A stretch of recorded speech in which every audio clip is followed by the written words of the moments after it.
I'm pleased to have as our guest Mr. Galen Windsor from Richland, Washington. I first heard of Galen from a tape that somebody gave to me some months ago, and I found his story to be absolutely fascinating. His story is unique, to say the least. Galen has been in 77 different cities in the last 2 years lecturing on the subject of nuclear energy. The majority of his life, the last 35 years, he spent processing plutonium from nuclear reactor sites. He has worked in the Manhattan Project facilities in Hanford, Washington, Oak Ridge National Laboratories and Nuclear Plant in Oak Ridge, Tennessee, General Electric's Midwest Fuel Recovery Plant in Morris, Illinois, General Electric's Fuel Fabrication Facility in San Jose, California, and Wilmington, North Carolina. And he's worked in every major reactor decommissioning project around this nation up to this present time. His major work in these projects has been the analytical process inventory control, which means that he was responsible for measuring and controlling the nuclear fuel inventory for these projects. Galen Windsor has few peers in the world in this area of expertise. And those few peers admittedly know and agree with the things that you'll be hearing on this tape. However, except for 2 or 3 of these experts, they've all chosen to remain silent for reasons which they only know, leaving this man then the burden of leading this lonely battle of exposing what we call the nuclear scare scam. He's without question one of the world's foremost authorities in nuclear radiation measurement, and he's recognized by members of the Atomic Energy Commissions of all the major nations of the free world. Mr. Galen Windsor.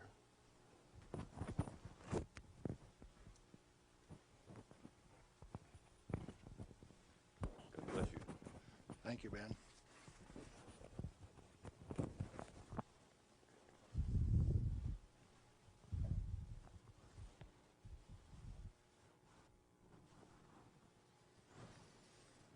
We've been considering today how best to approach this subject so that you would feel comfortable with where I am. And we thought it might be appropriate to start with how I got involved in this game. Now, in 1945, I was a Navy radioman out in the Pacific on a destroyer aimed for Japan. We had a one-way ticket. That's all you get, just one way. So as we were becoming proficient at our business of fighting war, the Manhattan Project caught up with us and did a job. Now, the weapon that was dropped on Hiroshima, Japan in August 6, 1945 was a U-235, fully enriched U-235 weapon where the material was separated and purified in Oak Ridge, Tennessee. The one that was dropped August 9th on Nagasaki was a plutonium weapon made at Hanford. But to those of us out in the Pacific, it was quite interesting. It had a ticket on it that says, "You get to go home." I was impressed. Now, I was stuck out on Guam after the hostilities quit and was running a radio broadcast that communicated with 4,500 ships west of Pearl Harbor. Quite a few to listen to every dot and dash that I made. So I was used to having people listen to me. They couldn't see me, because they could sure hear me. I had all of the good messages that were to come to them. Fleet movements to Red Cross messages. They came along one day and says, "We'd like to have radiomen to go down to Eniwetok for the atomic bomb tests." Not me. No way. I want to go home. So they went through and they took every third radioman to go to Eniwetok. I didn't go. They let me come home. But I wanted to go home. I had a driving need within me that says, hey, that big firecracker, I want to know how it works. I want to know everything about how it works. So, back to the ranch in Nevada where I grew up and stacked hay all summer, gained back the 40 pounds that I'd lost out there in the islands. Into Brigham Young University in the fall of '46 in chemistry classes. Dr. Joseph Nichols could make an old farm kid like me love chemistry. I hadn't had any chemistry in high school, but the way Joe Nichols taught it, I wanted to know. So chemistry it was. And some neat guys like Carl Eyring taught me physics. And along in '47, I ran across a cute blonde from Richland, Washington. Now, this girl had been telephone operator for General Leslie Groves and Dr. Enrico Fermi on the Manhattan Project. She got to put through the calls to Franklin Delano Roosevelt for these guys, so she talked personally to FDR. And she told me some of the stories like you've never heard. She says, oh, in those canyons, great things are done. This cowboy from Nevada couldn't even imagine what she was talking about. Well, in 1947, after we were married, I ran until she caught me. But I wasn't going to get married anyway. I wanted to get my education. I had to get on with this thing. And so we went to Richland, Washington for the first time in September of 1947. I saw that those buildings she was talking about were there. 1,000 feet long, 11 stories high, 5 of them below ground. Tremendous things. And people all over. Camp Hanford in those days was a whole army camp just there to secure that place, to provide security. Thousands of soldiers. You move around out in the desert and up out of a foxhole would pop a soldier with a gun in his hand. There wasn't any horsing around. It was all business. Back to school. In 1950, I applied for a job up there before I had graduated, and they were in such bad need of chemists, I had a job before I had my degree. And so the last year of my chemistry, mostly English, I did on a bus, riding 25 miles to work in the morning and 25 miles back at night. And I did advanced grammar and business writing and all of those things on that bus. But in September 1950, I got into this thing called plutonium processing when we did it barehanded, without instruments, without coveralls. We had some of the most peculiar acid burns in some of the shirts. And I found one of those the other day. It's got acid burns all up the front of it. Plutonium on it, too. Amazing. That was normal operation in those days. We ran those facilities, and we ran them so well that by 1965, we had separated enough plutonium when it only existed in the parent uranium matrix to a half of a single weight percent, 0.005 weight fraction of plutonium maximum in that fuel. And we processed enough tons of uranium to recover enough plutonium by 1965 to meet the weapons needs of this country 10 times over for the foreseeable future. Now we're talking about a massive amount of work. Hands-on, do it type thing. And there was a couple thousand of us, and we were just happy as could be, just working like mad, making those plants run 24 hours a day, 7 days a week, in a community that ran on shift work, ABCD shift. The whole community that way. A wartime community, people dedicated to doing a job, and we were doing it, and we did it well. No pretense. Oh, yes, there were. Out in the reactor began to sneak in people who wanted a radiation monitor behind every reactor operator. Why?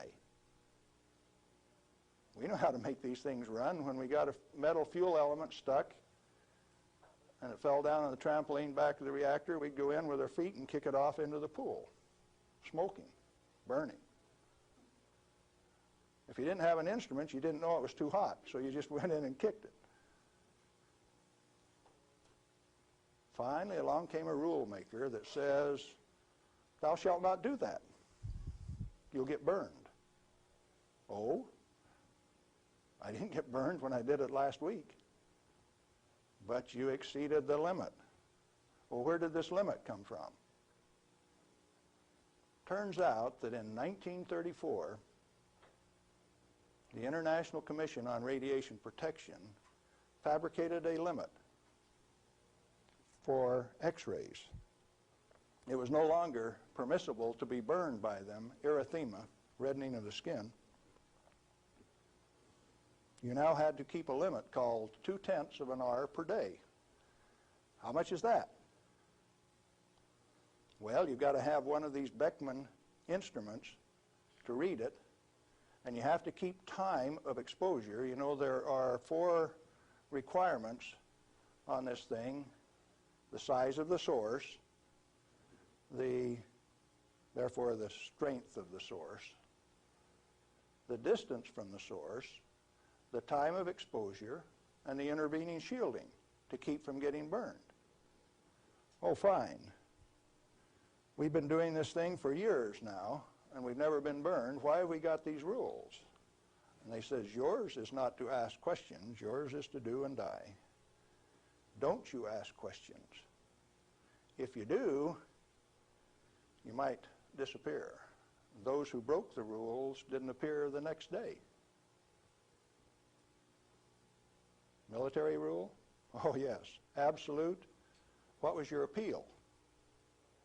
And people you were working with one day, when they weren't there the next day, you didn't go inquire why. You were just grateful you still had your work to do, and you kept right on doing it.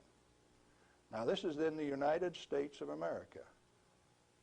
Well, in 1960, we found out that the materials that we were working with, the thing that we called high-level waste, that if you waited 3 years, these million-gallon tanks that high-level waste went into boiled off 15,000 gallons of water a day. Fairly hot? Oh, yes. This material, that if it ever broke a line, would seal itself off in the ground within a foot, make its own glass. It wasn't going to go anyplace. We did that a time or two, accidentally, of course. And so we started packaging this cesium-137 in casks in railroad cars like that and shipping it to Oak Ridge, Tennessee. And they'd take it out and make it into a barium titanate and press it into a pellet, and those things were so hot that they actually glowed in the dark from the infrared heat. Now, thermoionic conversions came along at this time, so you hooked these little heat sources up to thermionic converters and you took electricity out this side, no moving parts. These things went into the SNAP program. And these early SNAP power generators are what power the underwater transmitters for our nuclear navy. We've got a regular road map under the sea. All you got to do is have an instrument that knows how to find it, and then you've got eyes on a submarine. You didn't know that, did you? The power from it came from this material that they now call waste. We processed that stuff and packaged it outside at Hanford. Well, we had rules that said 3R per year is your allowable exposure, that amount of gamma energy that will expose a film pack. But that was for the people that didn't know. We weren't about to follow those rules. We just went ahead and did the job. They send around an investigation slip that says your dosimeter was overexposed 2 weeks ago. What did you do? And they had a cute little form on it that says accidentally exposed to light, and that was the one I always used to check. Because it's the same amount of light. You know, if you get gamma through the film pack, It's the same amount of light as you get when you click the lens on a camera. They wanted to limit us to that. And one day we looked up, and they had. They had limited us to that amount of exposure. Then the fun part of the game begins. You say, who limited us to that? Are they powerful? Yeah, they control the purse strings. They live by the golden rule. Them that's got the gold makes the rules. If you like your work, you keep the rules. If you don't keep the rules, you disappear. Sure enough, some of us disappeared. Some of my friends gone. Where'd they go? I don't know. Well, 2 years ago, I started traveling for American Opinion Speakers Bureau, and one of the documents that they had was Major Jordan's diary. A story of shipping the technology and the material that was developed at Hanford in 1944 directly to Russia on U.S. Air Force planes out through Great Falls, Montana, Fairbanks, Alaska, under the auspices of one Harry Hopkins, and with the at least tacit approval of Franklin Delano Roosevelt. Now what are you going to do? That thing that we had been doing and feeling so good about had been shared at no expense with Russia. You go back and you check the record and you find Russia did not develop their own nuclear atomic weapon until 1949, even when we supplied them the material and the knowledge. 4 years after we touched them off at Hiroshima and Nagasaki. We weren't happy with that. We were just happy doing our job. Well, in 1965, General Electric was ready to leave Hanford. I'd worked for General Electric for that 15 years, and they took me out to California, San Jose, and we had in mind to design and build this nuclear fuel reprocessing plant at Morris, Illinois. They told me they were going to build it at San Luis Obispo. That's how they got me away from Hanford. But that was just to get me away from Hanford. I got to design the sampling analytical system for this plant. The sample cell was the hydraulic heart of this place. I got to dictate where they put the columns, how high the columns were in relation to my sample cell. One man standing in front of a lead glass window could sample any liquid stream in that whole plant. It took crews of men at Hanford to do the same thing. I wasn't happy with that, so I built an efficient system. I got to design that. I got to build it. Conceptual design, detailed design, build it, operationally test it. And in 1973, they says, forget it, friends, you don't get to run it. We had 170 tons, metric tons of spent fuel stored in the basin. And the then President of the United States, do you remember who it was? Jerry Ford. Says, friends, no way, you don't get to run it. That's when I started to kick over the traces. Up to that point of time, I thoroughly enjoyed my work. I had no limitations, practical limitations. I had all the money to spend. I was in charge of the design effort.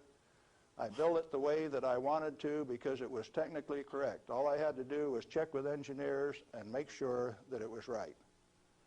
And all of a sudden I was told, you must reduce your limits of exposure by a factor of 10.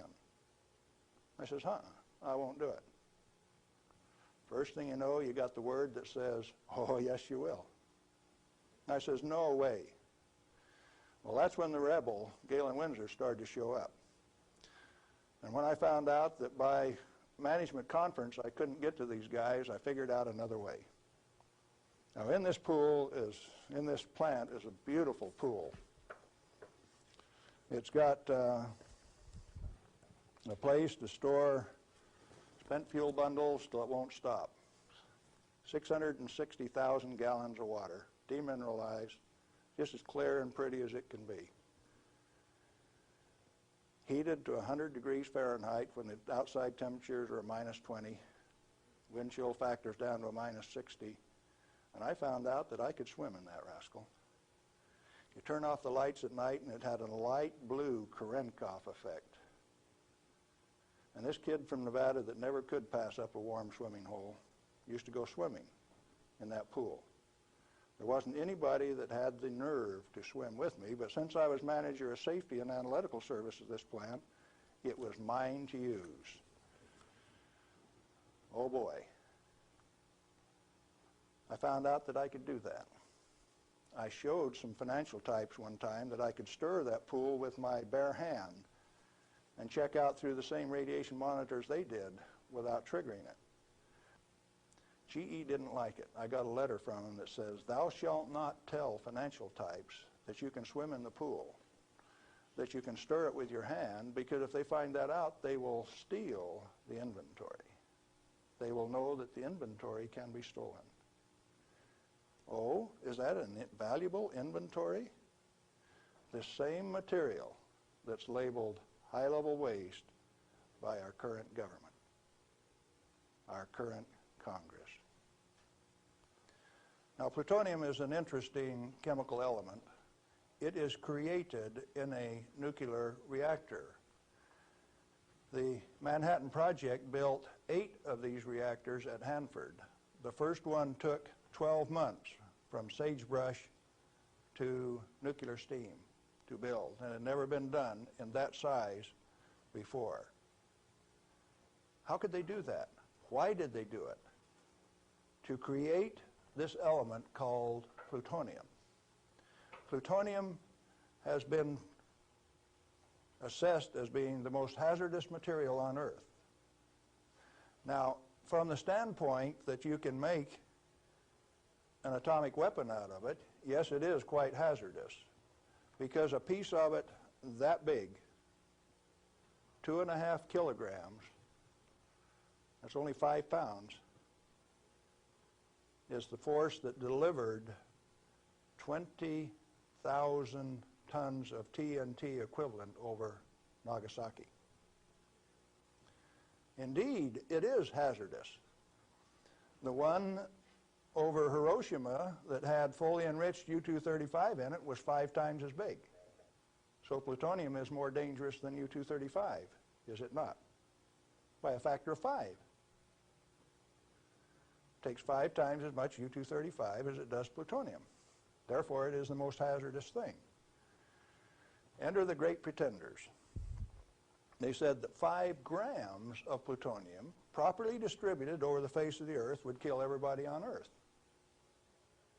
Now, if you can only get one 20 kiloton weapon to go on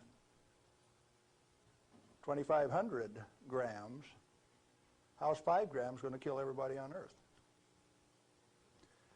Early on, I had a fear that said, if there is this much fissile material, that can undergo a chain reaction, we called it in the beginning, then if you set a match to it, all the fissile material in the world is just going to keep right on going.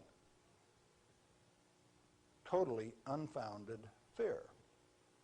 It turns out that when you're in this business of recovering plutonium, like we recovered so much of it at Hanford, we found out that if you have it in a solution where it's less than 5% plutonium, it won't go critical any way that you kick it. And when you get it to 100% plutonium, you better be careful. Because if you put it in more than a 5-inch diameter cylinder, you're playing with fire. You can undergo what is known as an uncontrolled criticality, accidental criticality. The air turns blue. If the cylinder is sealed, it will explode from steam pressure. And that steam pressure builds up in a millisecond, which is about that long. No, you don't horse with it. And then you find out that those 8-foot thick shielding walls on those canyons were put there because they didn't know how much was a critical mass. They says, if we make a mistake, we don't want to die, so we will provide the shielding. And so this shielding thing started for no other reason than they didn't know what was a critical mass. Well, through the years, we got pretty good at telling what a critical mass was.